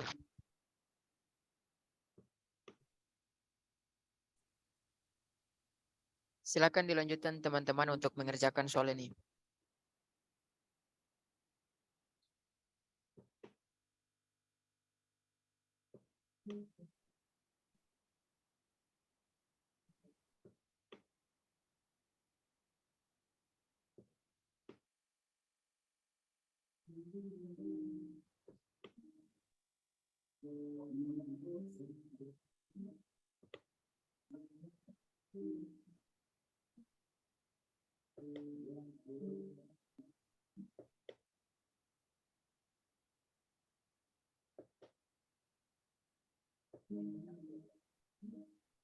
Nah, udah banyak yang ngisi nih Kak. Rata-rata jawabannya 38C, 39B, dan 40D.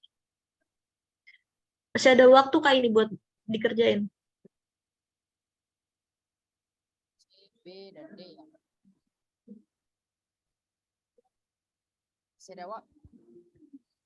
Masih ada waktu kan, Tama? Oke, baik. Saya tandai ya jawabannya. Banyak yang jawab C, B, D.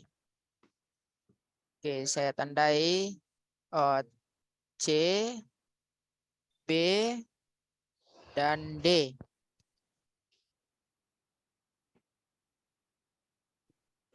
Oh, ada yang punya jawaban. Ada juga yang jawabannya C, D, D Kak. Kak Maria sama Kak Hardina jawabannya Untuk option nomor 39 jawabannya D, domba.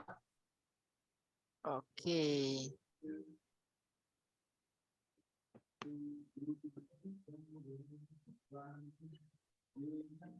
C, D, O, ada D lagi.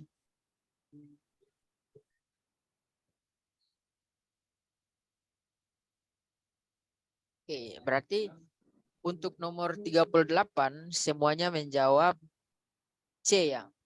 Banyak yang menjawab C. Oke, mari kita lihat. Nah, pertanyaannya, pernyataan yang sesuai dengan bacaan di atas adalah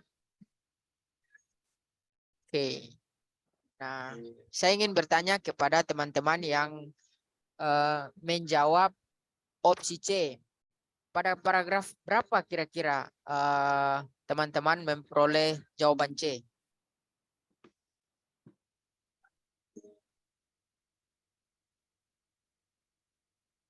Ada yang jawab 3, Kak. Dari paragraf 3 mungkin dapat jawaban C-nya. Oke, paragraf 3 ya. Oke, mari kita baca dulu. Seseorang yang menderita disleksia mengalami kesulitan dalam belajar membaca. Kelainan ini mungkin disebabkan oleh ketidakmampuan dalam menghubungkan antara lisan dan tertulis. Nah, oke. Kak, siapa tadi ya yang jawab paragraf 3? Kak Nisa. Boleh dibantu Kak Nisa, kira-kira ide pokok dari paragraf yang kedua ini bisa ditunjukkan nggak? Sehingga memperkuat Kak Nisa bahwa jawaban C ini adalah jawaban yang paling tepat. Iya, Kak. Maksudnya paragraf ketiga ya, Kak? Oh, ketiga. Oh, sorry. Iya. Saya tulis yang kedua. Yang di bagian kalimat. Kalimat yang mana? Yang mana, Kak? Sebagian besar neurolog berpendapat ini merupakan faktor saraf atau otak. Oke, yang ini ya.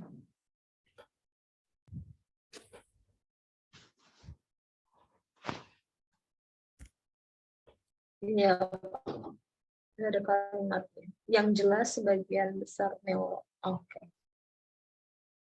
Yang jelas sebagian besar neurolog berpendapat ini merupakan faktor saraf atau otak, sama sekali bukan karena anak itu bodoh atau bahkan idiot. Seperti mayoritas pendapat orang.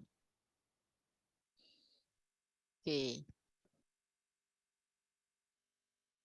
Oke, baik, kita lihat bahwa pernyataan yang sesuai dengan bacaan di atas adalah disleksia lebih disebabkan oleh faktor saraf dan otak.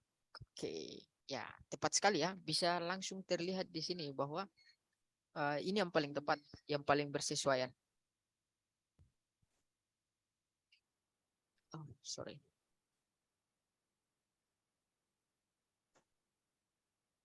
Oke. Kak, siapa tadi ya yang jawab? Kak Nisa atau Kak siapa? Kak Nino ya? Yang ngomong tadi. Kak Nisa, Kak Yusra tadi yang ngomong. Oh, Kak Nisa. Menjelaskan kalau ada di paragraf 3. Oke. Saya ingin tahu nih. Boleh sharing nggak Kak Nisa? Kira-kira cara Kak Nisa supaya menemukan jawaban yang tepat tuh Kak Nisa pakai cara yang apa? Bisa di-share nggak ke teman-teman? Biar kita juga praktekkan begitu. Yang Kak Nisa anggap paling mudah. Boleh di-share Kak? Caranya Iya, seperti Kak. apa? Caranya kayak yang Kakak bilang sih, baca pertanyaan sama jawabannya dulu, baru baca wacana. Oh, begitu. Oke, baik. Terima kasih ya Kak Nisa. Iya, Kak, sama-sama. Berarti Kak Nisa buat kata kunci enggak? Dibuat kata kuncinya juga enggak? Kayak, kalimat ini yang mengingatkan saya bahwa apa ya? Misalkan ini tadi, pernyataan yang tidak sesuai. Iya, Kak. Oke. Berarti Kak Nisa ingat pernyataan yang tidak sesuai, kemudian ketika baca, Nah, berarti yang dicari pernyataan yang sesuai. Oh, sorry, pernyataan yang sesuai. Ini ya. Iya, Kak. Nah, berarti ketika kita sudah mengingat pernyataan yang tidak sesuai ini, kemudian lalu kita membaca wacana, nah kita sudah punya satu ingatan tuh. Nah, satu ingatan ketika kita baca wacananya, berarti mana yang paling sesuai. Nah, Kanisa menemukan bahwa poin C itu yang paling sesuai. Nah, kira-kira seperti itu ya cara untuk menjawab soal-soal seperti ini. Oke, kita lanjut. Untuk soal yang nomor 39.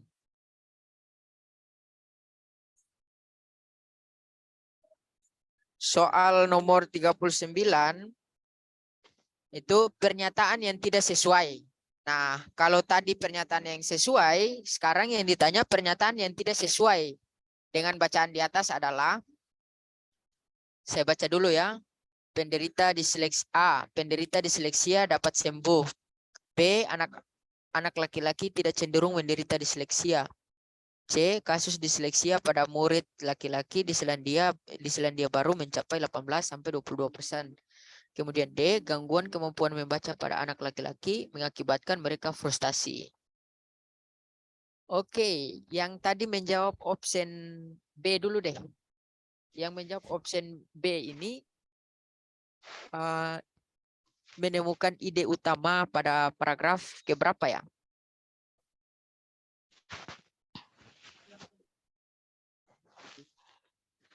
Oh, ini Kak Maria nih kayaknya open mic nih. Mau dijawab Kak Maria? Oh, tidak. Boleh dibantu teman-teman yang punya jawaban option B. Kira-kira ide utamanya berada pada paragraf keberapa ya dari wacana ini?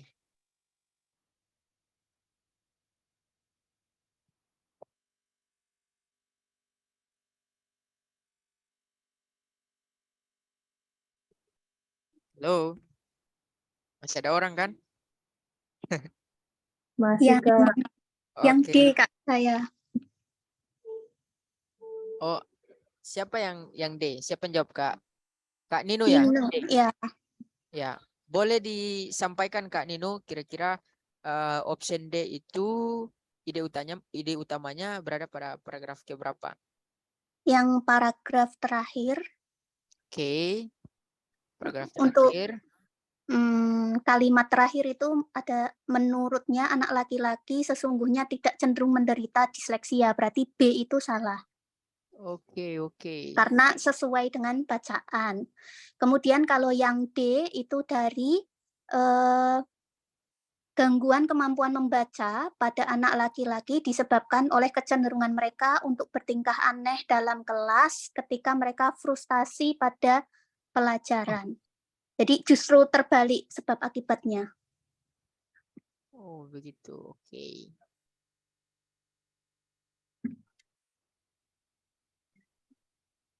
Yang jawab B ada Kanisa nih. Dia balas di komen chat mungkin jawabannya dari paragraf 3 juga nih, Kak. Mungkin Kanisa bisa speak up bantuin dari jawaban B-nya alasannya karena apa. Tadi kan Kak Nino ngejelasin jawaban D-nya. Nah, Kanisa mungkin bisa speak up terkait jawaban B-nya ya.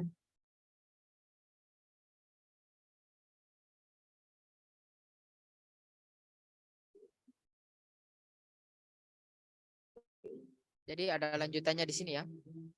Boleh silakan Kak siapa tadi? Kak Nisa ya. Boleh dibantu untuk paragraf yang ketiga yang mana ya?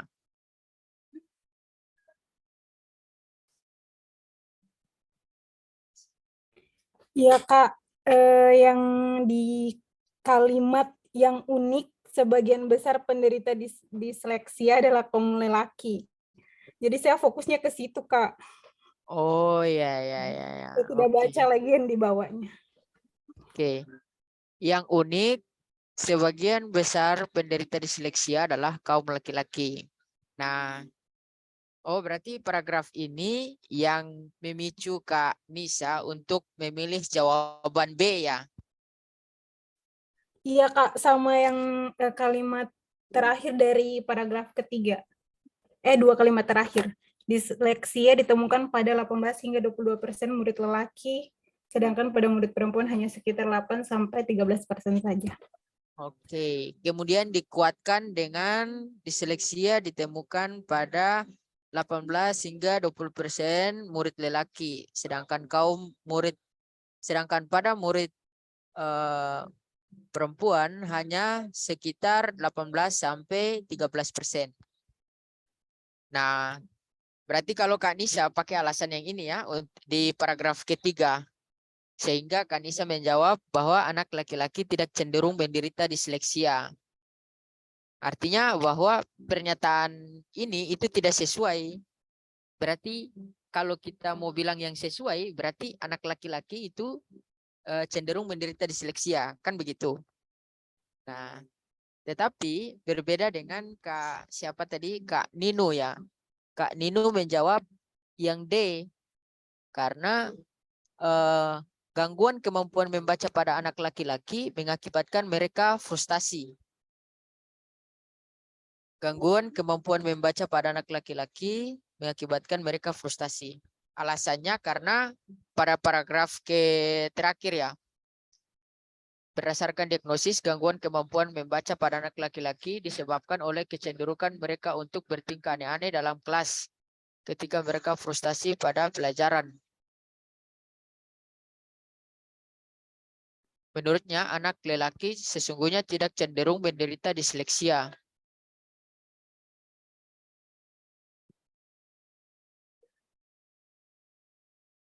Sebentar. Coba kita analisis lagi nih. Sorry. Di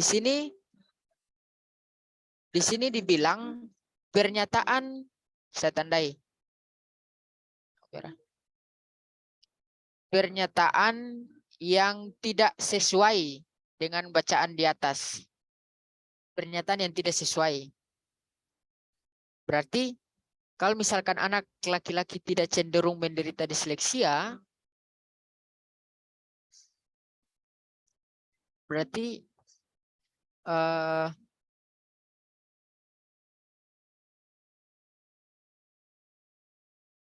yang tidak sesuai. Yang unik, sebagian besar penderita disleksia adalah kaum lelaki. Wah, ini berkebalikan semua ya. Anak laki-laki tidak cenderung menderita disleksia dan gangguan kemampuan membaca pada anak laki-laki mengakibatkan mereka frustasi.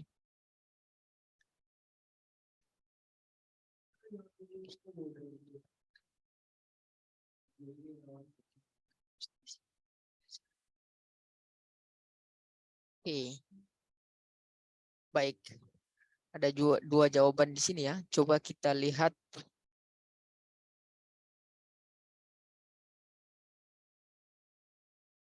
dari kunci jawabannya. Kita lihat kunci jawabannya saja. Untuk soal 39. Oh, ini agak kontradiksi nih. Secara sekilas mungkin kontradiksi, tapi coba kita lihat jawabannya seperti apa. Nomor 39.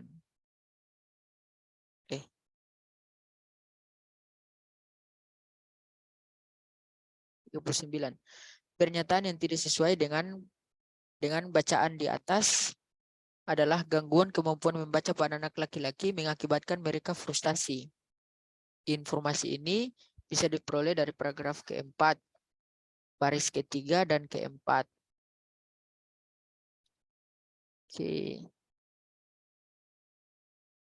Oke, baris ketiga dan baris keempat.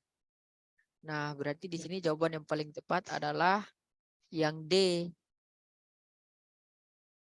Begitu ya. Berarti gangguan kemampuan membaca pada anak laki-laki mengakibatkan mereka frustasi. Berarti ini yang tidak sesuai ya. Yang paling tepat adalah Oh, sebentar.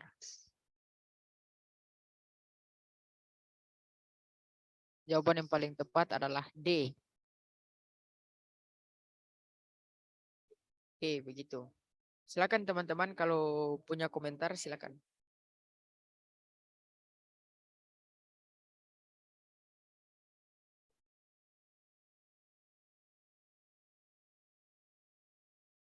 Halo Kak Yusril. Ya, Eh, Kak Khairunisa, silakan. menurut saya yang nomor 39 itu Ya, mungkin memang jawabannya D. B ya, itu emang salah gitu. Menurut saya gini, kalau di paragraf 3 tadi kan itu disebutkan bahwa laki-laki dan perempuan ya. iya, Sedangkan di kalimat di situ kan dia menyebutkan tidak cenderung. Berarti kan tidak cuma laki-laki aja gitu. Ada laki-laki dan perempuan gitu menurut iya, data iya. dari sini gitu. Jadi Oh, otomatis berarti tidak hanya laki-laki aja, maksudnya ada perempuan juga di data ini gitu. oke, baik. Itu saja Kak Khairunisa atau ada Eh, tambahan? Kayaknya seperti itu sih kalau tanggapan saya ya Kak. Jadi menurut Oke. saya pernyataan B itu jadi benar gitu. Tidak Berarti hanya cenderung pada laki-laki aja gitu, tapi ada juga perempuan.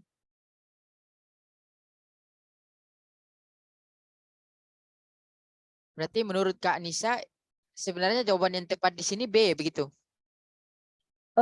Enggak Kak, jawaban yang tepat itu D. Ah, Karena menurut saya pernyataan B itu tepat, karena dia menyebutkan di data itu kan ada 2, laki-laki dan perempuan. iya, iya. Oh ya, Kalau benar, benar, cenderung benar, itu benar. kan berarti dia lebih condong pernyataannya di sini anak laki-laki tidak cenderung menderita ya benar Kak, karena perempuan juga mengalami hal itu gitu. Oh, iya, baik sekali ya penjelasannya. Terima kasih Kak Khairunisa. Tepat sekali ya. Kak Khairunisa Ya udah Kak. membantu menjelaskan kepada kita mengapa jawaban B itu kurang tepat. Ya, terima kasih ya. Berarti pilihan yang paling tepat di sini adalah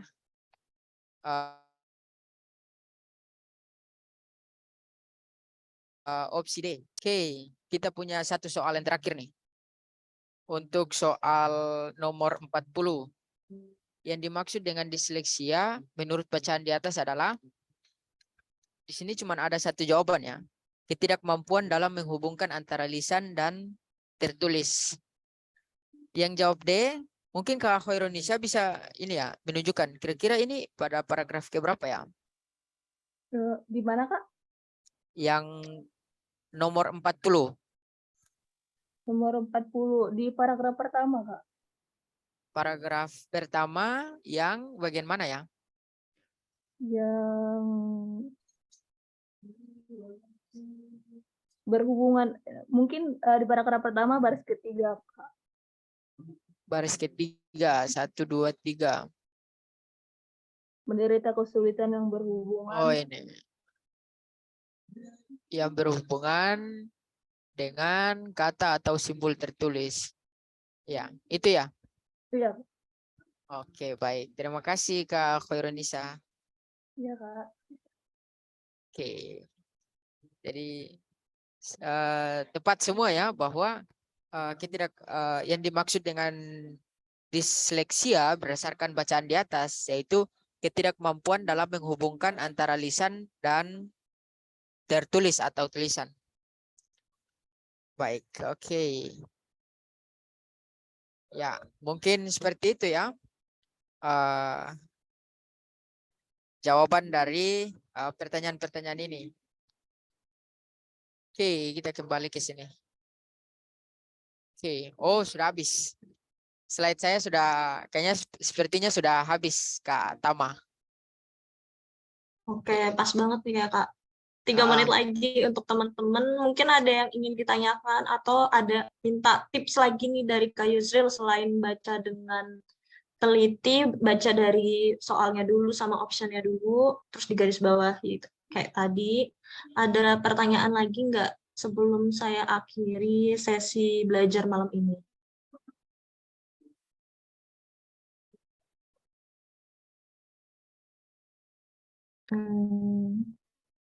Ini udah nggak ada ya Kak Yusril. Untuk yang bertanya, kayaknya udah cukup jelas tadi gimana tips dan triknya buat ngerjain soal pemecahan masalah dari yang ada tadi ada hitung-hitungan, terus sampai akhirnya ya, yang wacananya banyak banget.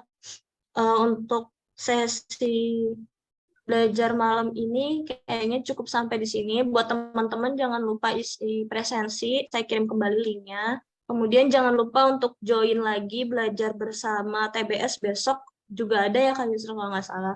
Pokoknya jadwalnya sudah ada di IG, bisa dicek teman-teman di IG. Terus jangan lupa isi absensi.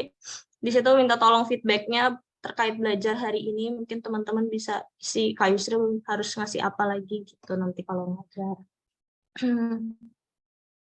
Oke, nanti materi PDF-nya dikirim di grup ya setelah ini.